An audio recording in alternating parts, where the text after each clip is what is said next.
Morning everybody, how are we doing? It's morning here anyway. I want you all to grab a cup of coffee and let me have a little word in your ear for a second. This is about Athlone, Lizzie Wallen, and an ipas centre of 1,000 plus illegal men coming into Lizzie Wallen, and how it may affect you and your town and your community. And the reason why I'm doing this is because I got a phone call yesterday from a lady down in Killeen, County Kildare, who in actual fact was at our march up in Dublin when we were up there. And she was worried, she was concerned, she was asking questions. I'm going to ask you for 1 second to see if I'm still going. I'm still going now, okay. Now, she was asking me about Athlone and what was happening there, and why it was happening there, and listen to terrible on Athlone. So I asked her, like you, to grab a cup of coffee and let me explain something. The narrative is very simple. The government are bringing these men in here, which is basically all about money laundering, number one, and people trafficking, number two. Why are these men coming in here from allegedly war-torn countries? Why aren't they at home fighting for their country and their cause? That was one of the questions she asked me. But the other question she asked me, does this affect her? And how does it affect her? And the explanation of this is quite simple. They're putting 1,000 men plus in there, allegedly up to 1,500 maybe. Now this is a holding centre. Large tents, toilet facilities, showers, recreation areas. They're getting 3 meals a day. They're being looked after. There's security, all that goes on that. And bearing in mind that these men have been put in there while I seen some young lady down in Cork living in a skip bag. Seriously, that is sad. That is sad. Coming back to my narrative here. How does this affect this lady down in Kill? Well, they're bringing these men in there, and it's a process. They're processing them.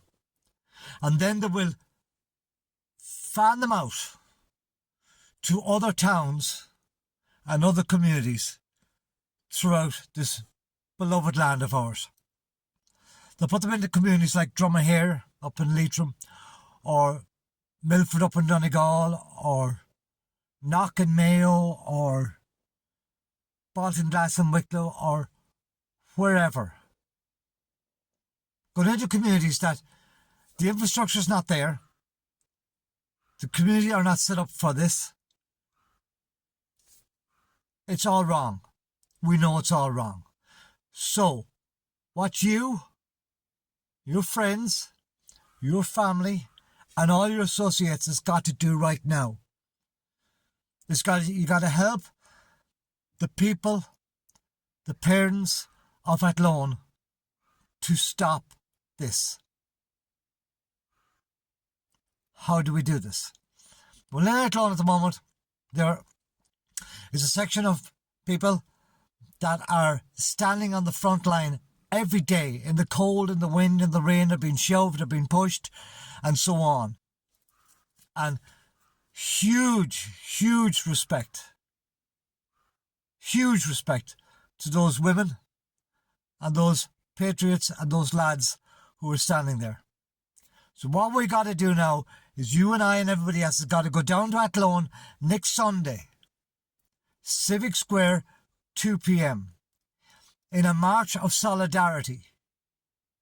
Not only just with the people of Athlone, but with the people throughout the whole country coming together and showing our parasitic government, and in particular Roderick, and in particular Harris, who I think this morning got on the radio and said this was going to go ahead, irrespective. Draconian measures have been pushed across the board to us, and we're taking them. No, we're not. Sorry, we're not. So please, on Sunday, grab a brolly, grab a poncho, grab your placard, grab your Irish flag, all bells and whistles. This is not going to be one of those places where the political people get up and make their speeches. No, this is about communities throughout this country getting together in solidarity with each other and with the parents and the people in Athlone. So on behalf of other patriots that I know, and on behalf of all the no groups that have come on board here with us, I'm asking you to join me on the March of Solidarity, 2 p.m. Athlone Civic Centre.